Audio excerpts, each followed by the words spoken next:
Bem, nós falamos de ciclo operacional de produção e eles não estão sozinhos dentro da empresa, porque nenhuma empresa produz para deixar o produto em estoque.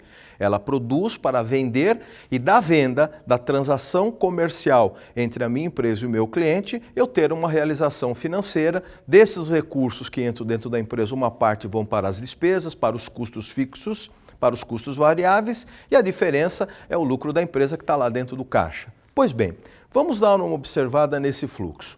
Nós temos ali, em primeiro lugar, a compra de matéria-prima, representado pela sigla MP. Nesse momento em que entra a matéria-prima até o início da fabricação do meu produto e o término da fabricação do meu produto, eu falo que eu tenho um prazo médio de estocagem. O que é esse prazo médio de estocagem? É o prazo que compreende desde a entrada da matéria-prima até o final do meu ciclo de produção e o meu produto acabar de estar pronto para ser vendido. Nesse momento, eu tenho ali fim da fabricação e eu tenho ali a setinha mostrando a venda. Nesse momento, eu tenho o produto de venda.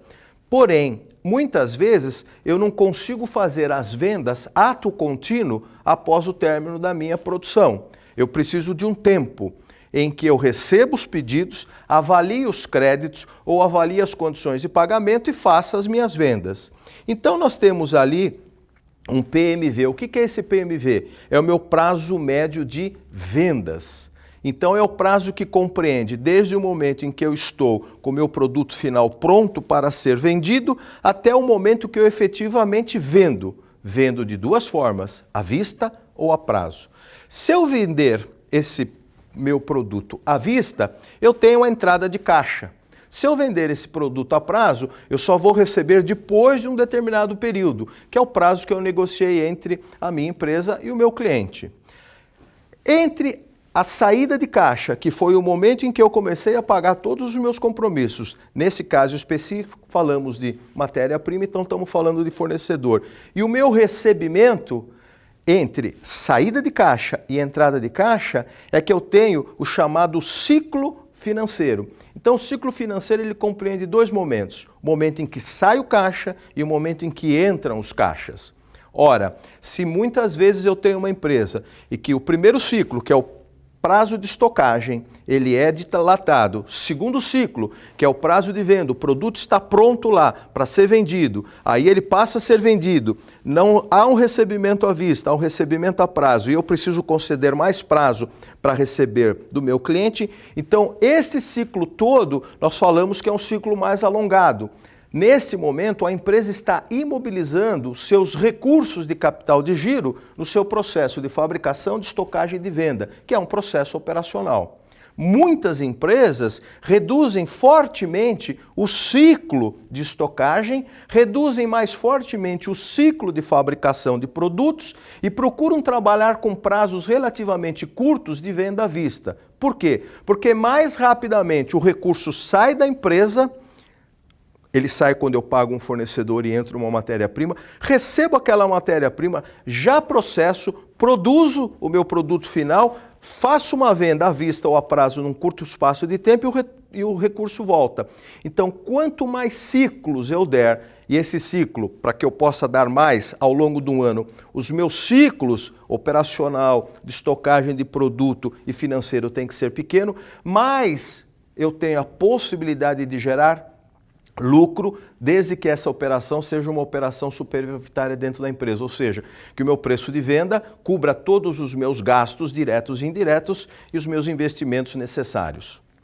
Então, nós temos três ciclos. O ciclo operacional, que compreende desde a entrada da matéria-prima até o recebimento final. Segundo, eu tenho o ciclo econômico, que vai do momento em que eu produzi, vai o momento em que eu recebi a matéria-prima, produzi e levei esse produto para estocagem até o meu ciclo de venda, e meu ciclo financeiro, que compreende as saídas e entradas de caixa. Então, à medida que eu consigo reduzir todos estes prazos, eu tenho mais recursos disponíveis para gerar de uma forma mais positiva o meu caixa. E aí, viria uma questão ou uma pergunta para que a gente fizesse uma reflexão. Então, como deveriam de ser os prazos médios de estocagem, os prazos médios de pagamento e os prazos médios de recebimento? Ora, uma boa política que faz parte do planejamento financeiro que nós vimos na primeira parte da nossa aula, estaria centrada em, primeiro, trabalhar com volume mínimo de estoque para atender prontamente aos meus clientes. Portanto, esse prazo deveria de ser um prazo relativamente curto em relação ao meu prazo de pagamento, que deveria de ser sempre após o meu recebimento. Ou seja, eu deveria de receber antes e pagar depois. Vamos dar um exemplo prático? Imaginem que eu tenho um prazo médio de estocagem de 5 dias. Imaginem que eu tenho um prazo médio de pagamento de 15 dias. E imaginem que eu tenho um prazo médio de recebimento de 5 dias. Então vejam que à medida que entra uma matéria-prima, eu já rapidamente consigo processá-la e rapidamente consigo vender e receber. Como eu recebo com 5 dias e pago com 10 dias, eu tenho 10 dias positivos de recursos no caixa da empresa. Agora imagine o inverso, em que eu tivesse pagando primeiro e recebendo depois. Ora, nesse momento, ou eu tenho recursos disponíveis no meu caixa, porque esse sinal não é positivo, ele é negativo, eu teria menos 10 dias de recursos no meu caixa. Então alguém tem que vir financiar isto, que poderá ser eu, próprio empresário da empresa. Nesse sentido a gente fala que então são os recursos próprios da empresa que está financiando ou recursos de terceiros, que no exemplo aqui que eu vou dar, deveria de ser ou poderia ser um banco. Ora, vamos voltar para a primeira situação. Nesta explanação, com 15 dias para pagar, 5 dias para receber e 5 dias para produzir, quem está me financiando? A empresa é fornecedor, basicamente. E cliente em segundo lugar. Por quê? Porque eu recebo do meu cliente antes de pagar o meu fornecedor. E o meu fornecedor está me dando um prazo entre o momento em que entra a matéria-prima até o momento em que eu pago de 15 dias. Portanto, os dois deixam recursos chamados operacionais dentro da empresa, que têm custos mais baixos do que um recurso de terceiro, por exemplo, de uma instituição financeira e, consequentemente, a tendência de eu ter uma liquidez maior e, consequentemente, uma rentabilidade positiva no meu caixa melhor. Portanto, adequar estes prazos, esses 3 prazos, que fazem a composição dentro do ciclo operacional e principalmente o ciclo financeiro da empresa, é de fundamental importância para que as empresas tenham uma saúde financeira mais forte e estejam mais alinhadas ao ciclo operacional do seu negócio em relação aos seus fornecedores e aos seus clientes. Agora, por que precisamos fazer uma previsão financeira ou um orçamento de caixa? Então, basicamente, para acompanhar se aquilo que a gente previu está sendo efetivamente realizado, ou seja, está acontecendo. Então, à medida que eu tenho os dias, as semanas, as dezenas, as quinzenas e os meses fechados, eu posso rapidamente, prontamente tomar decisões que façam o alinhamento do meu caixa, caso o realizado esteja em desacordo com aquilo que foi previsto. Caso esteja em acordo e eu perceba que eu posso, inclusive, avançar um pouco mais nas minhas metas, então eu faço uma alteração no sentido de eu buscar melhores condições para fazer mais caixa dentro da empresa.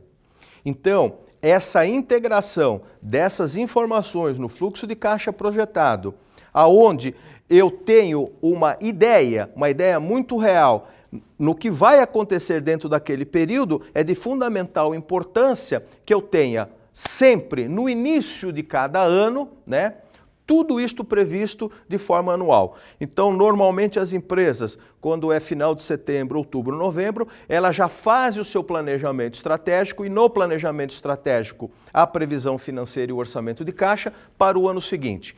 Isso no operacional. E se eu estiver olhando uma operação de investimento e financiamento, eu vou avaliar de acordo com o prazo que eu tenho que fazer essa operação. Se for 2 anos, 2 anos. Se for 3 anos, 3 anos. Se for 5 anos, 5 anos. Esse fluxo de caixa realizado, ele contempla tudo aquilo que efetivamente aconteceu e tudo aquilo que foi alterado para melhorar o caixa ao longo do mês. Portanto, isso deve de ser analisado diariamente e tomar-se decisões no máximo semanais. Por quê? Porque à medida que eu deixo acumulando diferenças diárias, o valor em que eu tenho que fazer os acertos no momento futuro, ele é maior. À medida que eu faço esses acertos num período mais curto, os valores são melhores. Ou seja, uma empresa vive do dia a dia. Aquilo que está programado para ela fazer hoje, se ela não fez, ela terá que fazer amanhã a diferença daquilo que ela não cumpriu hoje, mais o que ela terá que fazer no dia seguinte. Portanto, deixar acumular essas diferenças de caixa muitas vezes requer grandes esforços de caixa no futuro e uma quebra da chamada saúde financeira das empresas.